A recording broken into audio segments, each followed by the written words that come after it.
Je suis ravie. Aujourd'hui, nous avons rendez-vous chez Fabrice Bonneau qui répondra à mes questions et nous racontera quels sont ses projets et quelles sont ses recettes préférées, comment il aime cuisiner et j'aurai la chance d'entrer dans ses cuisines. Je suis impatiente. Bon, je suis là pour t'attendre. Ah super, bonjour Fabrice, mais ça va bien. Alors aujourd'hui, on passe un moment ensemble. Oui. Et un moment important. Oui.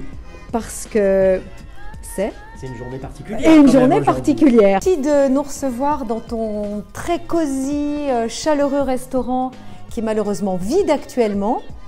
Et nous allons passer un petit moment ensemble parce que j'avais très envie de demander à Fabrice comment se passait sa vie en ce moment et surtout comment il était arrivé jusque-là dans ce très bel endroit à nous faire une cuisine si savoureuse et si colorée. Et puis qu'il nous montre un peu ses cuisines et qu'il nous parle un petit peu de lui. Voilà. Donc on va y aller. Oui. Qu'est-ce qu'on fait aujourd'hui puisqu'on est un petit peu espacé? Alors on prend les distances, on peut tomber le masque. Allez on tombe le masque et on est loin et on fait attention. On respecte les distances. Alors nous avons pensé qu'il serait judicieux de sortir quelques belles photos que Fabrice a dans son restaurant parce que ces photos sont importantes pour toi. Oui. C'est des moments de ta vie qui t'ont permis de t'enrichir et d'arriver là où tu es aujourd'hui. Et évidemment, quand on est un chef cuisinier, on a en général appris grâce à d'autres chefs cuisiniers. Il y a toujours une personne marquante qui est un père spirituel. Et donc, cette photo te rappelle… Pierre Troisgros. Pierre Troisgros. C'est mon maître. Voilà. Malheureusement que nous avons perdu en 2020. Pierre, oui, c'est un exemple. C'est comme Paul Bocuse. Voilà, j'ai tout appris en fait chez eux. C'est une maison extraordinaire, maison familiale. C'est toujours un plaisir de retrouver Michel, Claude, les enfants bien évidemment. Et voilà, j'ai beaucoup de souvenirs, beaucoup de tristesse parce que voilà, c'est quelqu'un qui a beaucoup apporté pour moi et comme tu le disais très justement, on s'enrichit dans ces maisons-là. On apprend tout. C'est des maisons très dures avec beaucoup de rigueur, beaucoup d'exigences, mais notre métier c'est ça. Notre métier il est fait de rigueur et si on n'a pas cette rigueur-là et si on ne l'apprend pas au départ, on ne va pas pouvoir avancer dans la profession. Et alors, qu'est-ce qu'il t'a apporté en matière culinaire pure? Est-ce qu'il y a, quand aujourd'hui tu cuisines, une recette que tu aimes à rappeler aux gens, comme le faisait Monsieur Bocuse avec les mères qui lui avaient appris à cuisiner? Il y avait des traditions. Est-ce qu'il y a quelque chose que tu fais en pensant à lui aujourd'hui? Bien sûr, et de toute façon c'est la base. Quand vous apprenez, quand vous avez des gens comme Troisgros, quand vous avez la chance d'apprendre dans ce genre de maison, bien sûr vous gardez des bases et c'est ce qui fera votre richesse du chef que vous serez demain et les valeurs que vous allez porter et les recettes que vous allez mettre en avant. Alors base c'est quoi? C'est une sauce spéciale? Alors la base tout simplement, ce qui est marrant d'ailleurs, j'avais remis au goût du jour pour faire découvrir aux Lyonnais le saumon à l'oseille. Bien sûr la recette traditionnelle de Troisgros, un saumon simplement snacké à l'unilatéral avec de l'oseille fondue et un beurre mousseux, un beurre, ce qu'on appelle un beurre mousseux simplement qui accompagne une recette délicate et fine avec le saumon. Eh bien, cette recette, je l'avais mise sur ma carte en novembre. Et je l'ai goûté. Voilà, tu as eu la chance de goûter ce saumon parce que je tenais à faire découvrir cette recette aux Lyonnais. Eh bien, malheureusement, Pierre Troisgros nous a quittés en fin d'année et voilà, c'était un joli hommage d'avoir cette recette sur la carte. Une fierté aussi. Ouais. Alors, j'ai jamais égalé le maître, et c'était pas le but non plus, mais c'était de faire découvrir les bases de cette recette avec l'acidité et l'amertume de l'oseille, voilà, toute la finesse du poisson et de la sauce. C'était savoureux. Alors, mais oui, c'était excellent. Alors, puisqu'on en est à la cuisine, puisque à la base tu es un cuisinier qui a beaucoup œuvré et qui œuvre beaucoup maintenant, puisque tu es ce que j'appellerais un cuisinier solidaire, et tu vas être encore un exemple de cuisinier solidaire très bientôt, quel est ton ustensile préféré? Alors, mon ustensile préféré… Parce que ça, c'est comme un coiffeur va avoir ses ciseaux préférés. Voilà, moi, ce ne sont pas des ciseaux, c'est une pince. Parce que dans notre métier, je te parlais tout à l'heure de rigueur, il faut la rigueur, mais il faut aussi la précision. Et la précision, tu l'obtiens avec cette pince. C'est la justesse, tu vas apporter la petite herbe, tu vas apporter la petite déco. Aujourd'hui, tu sais, dans nos assiettes, on a bien évidemment le support qui va supporter la recette, mais il y a toute la mise en scène et la mise en place que l'on va mettre à l'intérieur. Avec les textures, le jeu en fait, le jeu des couleurs, le jeu des textures, le jeu des goûts. Et tout ça, eh bien, ça s'articule aussi avec cette pince. pince, c'est la précision, la justesse. Voilà. Donc je trouvais important de te la montrer. Et en plus, celle-ci, ça a été un cadeau lors d'un CIRA. Voilà, elle est en argent, elle est belle. Oui, elle est belle. Alors c'est une pince, plein d'autres artisans, hein, puisque quelque part tu es aussi un artisan, utilisent aussi des pinces. Oui, beaucoup. C'est amusant, c'est donc... Eh bien, aujourd'hui, oui, on évite de mettre les doigts ou d'avoir des gants.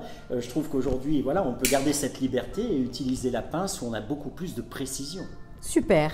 Alors on passe à la suite. Ah. On parlait de personnes importantes pour toi qui t'ont permis d'avancer aussi dans ta vie. Et je découvre ici Hassen et Peyo. Et oui, Hassen et Peyo. Donc le cheval, extraordinaire tous les deux. Je vais dire, ce sont deux grands artistes. Ça a été une rencontre extraordinaire. Ça a d'abord été un échange sur les réseaux sociaux, ensuite un appel téléphonique. Et Hassen avait suivi un petit peu tout ce que je pouvais porter, les valeurs que je pouvais porter à Lyon.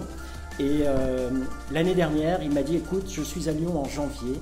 Et je peux être à tes côtés si tu veux pour ton événement solidaire Soupansem. Et je lui ai dit bien évidemment, avec grand plaisir. C'était pour moi un honneur de les avoir tous les deux à mes côtés. Alors inutile de te dire que le cheval est rentré dans mon restaurant. Ça c'est incroyable. Ça c'est exceptionnel. Incroyable. J'ai eu l'occasion aussi de faire rentrer Peyo et je vais t'expliquer qui sont ces deux grands artistes après.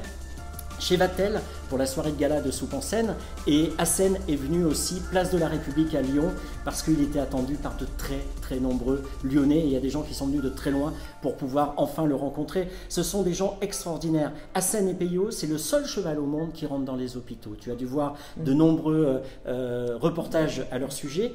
Et puis il a une faculté, c'est-à-dire il arrive à détecter les tumeurs cancéreuses. Incroyable. Voilà. Hassen et Peyo, Hassen accompagne aussi au quotidien, mais ça il n'en parle pas beaucoup, mais il accompagne aussi les gens en fin de vie. Donc pratiquement tous les jours, son quotidien, c'est d'être proche des malades qui sont souvent en soins palliatifs. Il accompagne aussi les enfants. Et voilà, je trouve que c'est des gens qui ont une âme extraordinaire. D'ailleurs, Hassen, c'est un passeur d'âme. Voilà. D'accord. Donc un beau message, plein de bienveillance. Voilà, alors une autre personne... Il faut être léger aussi en ce moment, il faut qu'on soit léger. Une très belle femme qui est excellente danseuse et bien sûr superbe chanteuse. Alors, quand est-ce que tu l'as rencontrée, Chaim? Et a-t-elle goûté tes plats? T'a-t-elle complimenté? Qu'est-ce qu'elle a préféré? Alors, je vais dire Tamara, parce qu'on se connaît bien, donc Chaim pour le grand public. Voilà. Donc, c'est une amie, ça a été une rencontre extraordinaire. Et je sais qu'aujourd'hui, Chaim, quand elle a une tournée de programmée, la première chose qu'elle regarde, c'est si elle passe par Lyon. Et si elle passe par Lyon, tu peux être sûr que j'ai son appel derrière et elle vient chez moi. Donc, Karine, une belle femme qui te connaît bien, oui, avec laquelle tu collabores régulièrement, notamment sur l'événement On bûche pour eux. Tout à l'heure, je te parlais de Soupe en Seine avec Hassen et Peyo. Donc là, ce sont des valeurs de la solidarité. Ma cuisine pour aider les plus démunis. Parce qu'on a la chance de faire un métier, nous, tous les jours, où on porte des valeurs, où il faut aider à travers notre profession. Et j'ai cette chance que mon métier puisse aider les autres. Donc c'est pour ça qu'à travers la soupe solidaire que je porte à Lyon, on fait l'événement Soupe en Seine. Et avec Karine, je fais On bûche pour eux depuis 4 ans. Donc 4 ans, c'est une belle collaboration, c'est une marraine extraordinaire. Elle m'a accompagné à plusieurs reprises en visite de protocole au centre Léon Bérard, parce que l'action On bûche pour eux, c'est un événement que je fais en décembre, je le fais un mercredi. Pourquoi le mercredi? Parce que c'est la journée des jeunes. Je le fais avec le centre scolaire Les Maristes et ça c'est très important.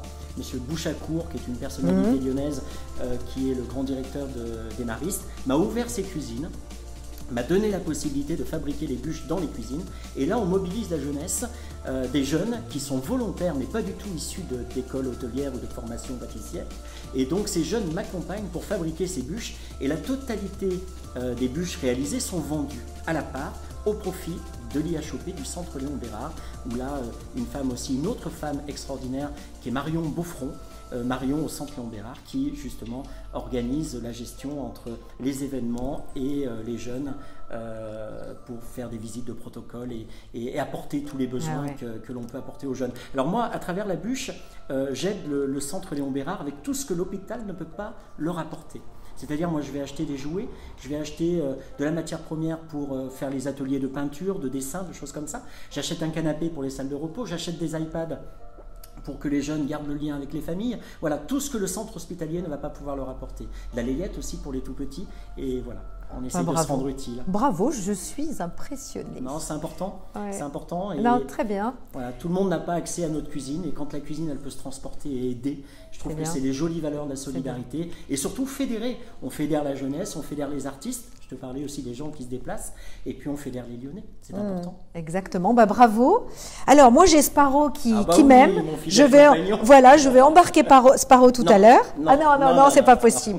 Alors là, c'était comme si nous faisions une entrée, hein. Vous avez vu que nous étions à table, Et bien maintenant, nous avons la chance d'entrer dans les cuisines. Vous savez, ce sont des lieux secrets, ce sont les antres d'un établissement. En général, les cuisiniers n'aiment pas quand on entre dans leur cuisine. Et pendant longtemps, je me souviens qu'ils n'aimaient pas du tout sortir de leur cuisine. Oui. Et si je me souviens bien, c'est quand même Monsieur Paul, Monsieur Bocuse, qui a dit à tous les chefs, allez-y, sortez de vos cuisines, parlez avec vos consommateurs, discutez avec eux, soyez accessibles.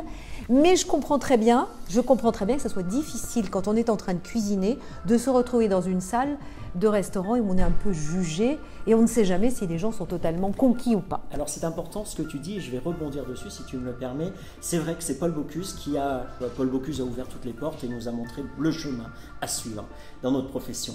Et ce qui est vrai aussi, c'est lui qui a dit les chefs, sortez de vos cuisines, mais il a dit aussi à un moment, ça serait temps que les chefs retournent en cuisine. Donc ça, c'est le petit clin d'œil. Mais ce qui est marrant aussi, c'est que moi, je suis un chef qui sort. Et je trouve que c'est important aujourd'hui. La cuisine, c'est la préparation, la mise en place. On y passe un temps fou dans les ajustements, les décors, la mise en place, la décoration, les cuissons et tout ça. Mais c'est important aussi, quand le plat quitte le passe, ce qui est important aussi, c'est d'aller plus loin, c'est d'aller au-delà du plat. Et moi, je suis un chef qui ne reste pas en cuisine, c'est-à-dire je me déplace à chaque service. Et toi qui as eu l'occasion de venir goûter ma cuisine, et je ne l'ai pas fait uniquement pour toi, je le fais pour chaque client qui pousse la porte de mon établissement, eh bien je vais bien au-delà.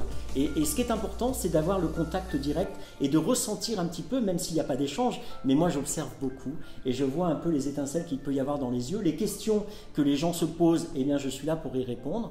Et je trouve que c'est important parce que si on ne va pas au-delà du pass, le chef se prive de l'essentiel.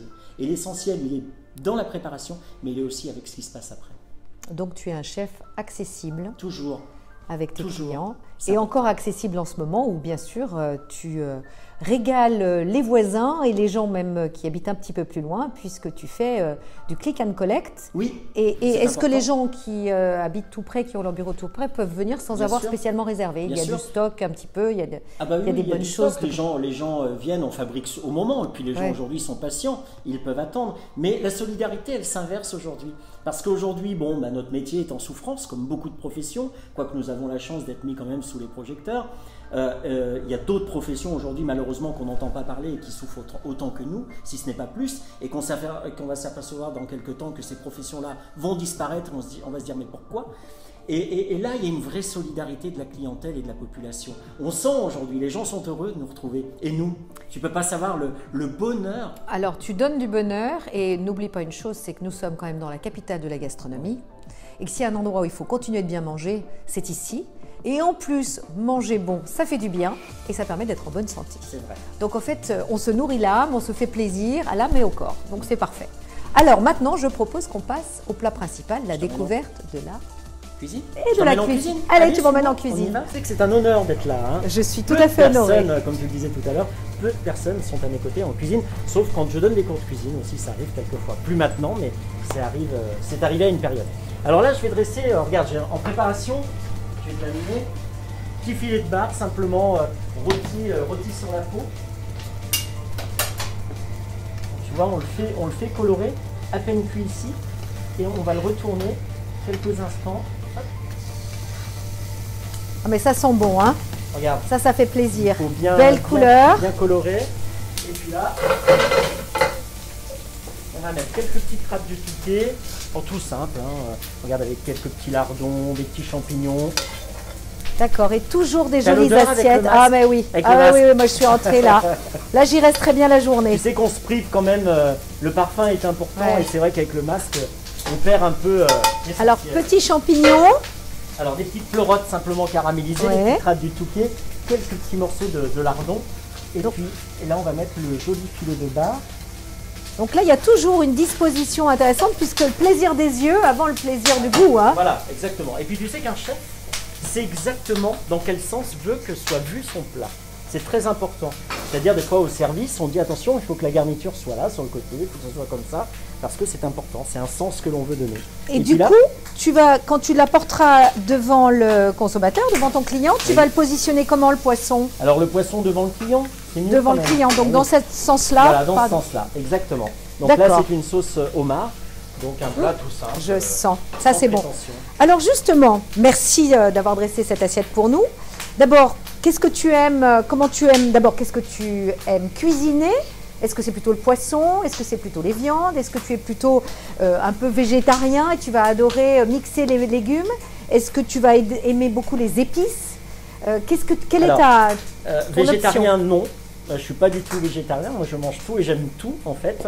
Je suis très sensible au poisson parce que je trouve qu'il y a une délicatesse et une finesse dans le produit qui est extraordinaire. Et j'ai la chance, depuis 2003-2004, quand on est arrivé à Lyon, de cuisiner et d'avoir la possibilité d'acheter mon poisson en direct de Bretagne chaque jour. Et ça, c'est une chance. Et les Lyonnais, tout de suite, ont su sentir le vrai goût finesse, du terroir, le vrai produit qui arrive de la mer et tout ça.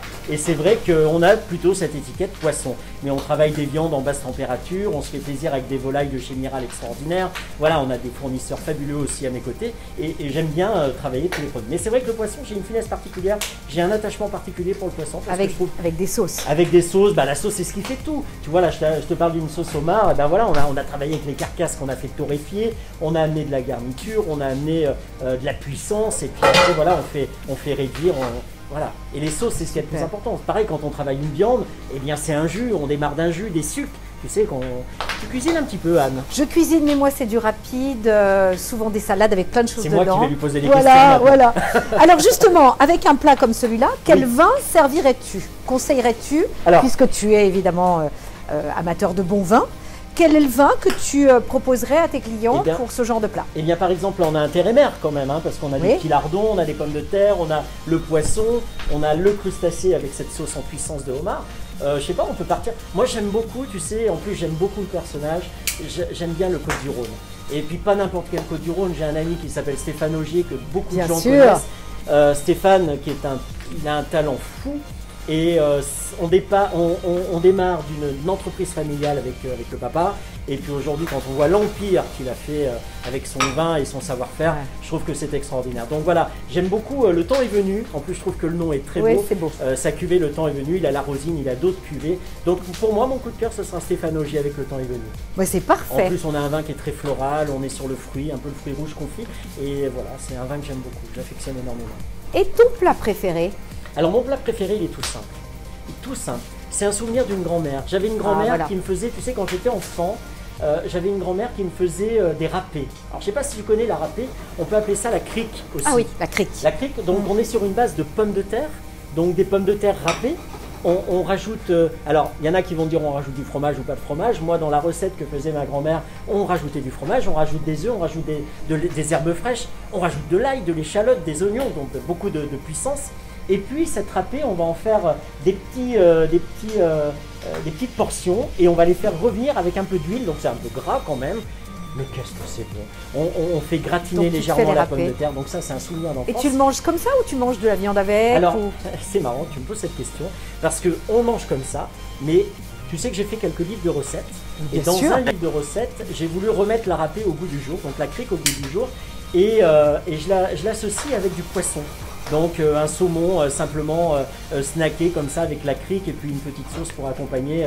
C'était un beurre mousseux aux aromates, donc ça s'accommodait très bien avec cette base de crique. Donc ça devient ou un plat principal quand on fait que la râpée, on peut la faire en grosses portions et on la partage au milieu de la table, ou ça peut devenir une garniture d'un plat, d'un poisson ou d'une viande tout simplement. Voilà, donc ça c'est vraiment un souvenir d'enfance. Bon bah alors là tu nous mets l'eau à la bouche. Alors on a fait l'entrée, oui. Nous avons dégusté des yeux le plat principal. Oui. Maintenant, on va passer au dessert. Et le dessert va être très lumineux. On ne s'y attend pas, mais tu vas fêter un moment très important très bientôt, dans quelques heures finalement. Et le dessert aujourd'hui est tout à fait particulier. Je crois, Fabrice, que Sylvain a quelque chose pour toi Ah, Ah, bah, tu vas pas faire l'homme surpris. ah. Donc ça, c'est Merci, Sylvain. chouette. Alors Sylvain, qui est un collaborateur des premières heures, ça fait déjà quelques années que Sylvain Et qui est m'accompagne encore là et que tu qui est encore là, supportes qui me encore. supporte. C'est pas facile tous les jours, hein, ouais, c'est vrai. Hein, je l'ai vu c'est- cuisiner tout à l'heure. Il est rapide, efficace et ça sent bon là-bas. Donc c'est essentiel. Super. Alors là, moi, quand je vois une bougie, déjà, je me dis, zut, c'est un anniversaire, c'est un an, non, non, non. Et puis surtout, ce que je vois dessous, c'est un très, très bon dessert qui est vraiment ta signature. C'est mon dessert signature, c'est le Maxi Finger et dépendance. Donc là, tu vois, c'est un dessert avec chocolat, praliné feuilleté, caramel au beurre salé. J'ai apporté aussi avec une crème cacahuète qui est ici à base de cacahuètes. Donc c'est vraiment, il faut vraiment prendre toutes les textures parce que chaque chose, je te le disais tout à l'heure, tout est important dans la dégustation de ce dessert. Et c'est un dessert qui est arrivé en 2003 quand j'ai démarré et aujourd'hui je ne risque pas de l'enlever sinon. Alors on craque pour ce croquant. Ben oui, je pense, hein, il faut se laisser aller là. Hein.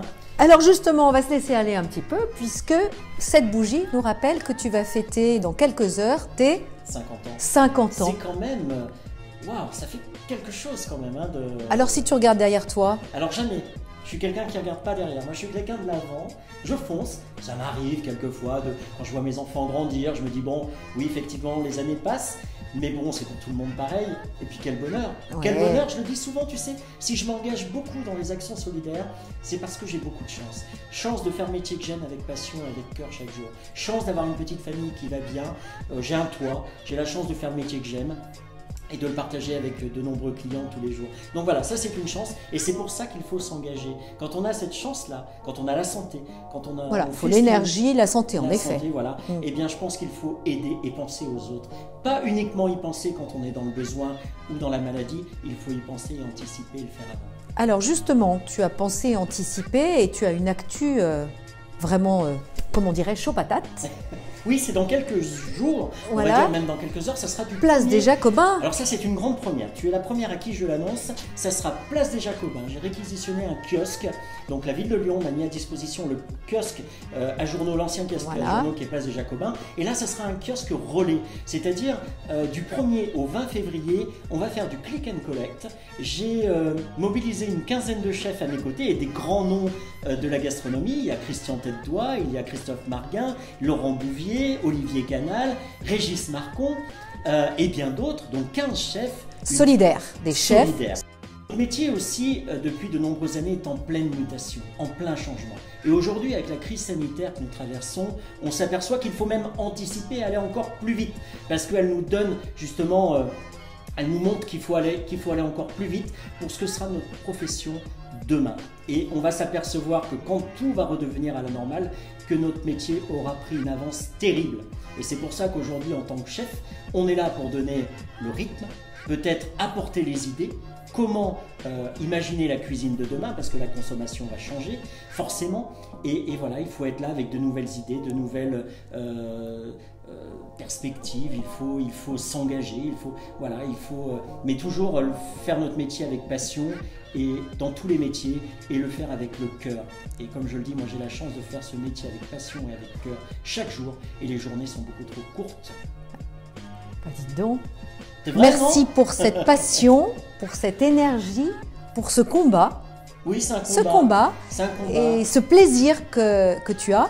Oui. Et donc, qu'est-ce que je fais aujourd'hui? Je te souhaite un excellent anniversaire et Merci, bravo pour Anne. tout ce que tu Et fais. j'ai été content de partager cette journée qui est une grande journée pour moi Eh oui. et de la débuter avec toi. Ah, merci. Et j'ai été ravi de te recevoir. Merci pour ce que tu fais aussi. Je te suis déjà depuis de nombreuses années, on se connaît bien. Voilà. Et quand tu m'as proposé cette interview et cette rencontre, eh bien je t'ai dit oui tout de suite. Et sans hésiter, c'est un vrai plaisir de partager ce moment avec toi. Voilà. Merci. Alors donc, se termine Un jour un chef avec Fabrice Bonneau, qui est rue de la Charité, au 68 rue de la Charité, et son superbe dessert et son anniversaire. Je la souffle, cette Happy bougie. birthday, oui. Voilà. Merci à vous tous.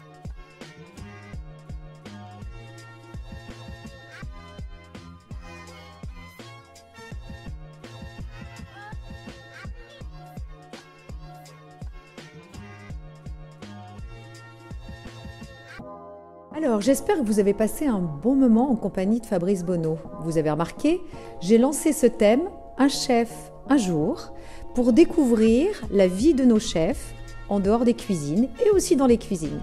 Donc je vous conseille de vous abonner, n'oubliez pas de vous abonner, de mettre tous vos petits commentaires et puis un super pouce pour dire si vous avez apprécié. À très bientôt, nous avons rendez-vous très vite avec un autre chef, un Lyonnais bien sûr, avant de rencontrer des gens de toute la France. À bientôt!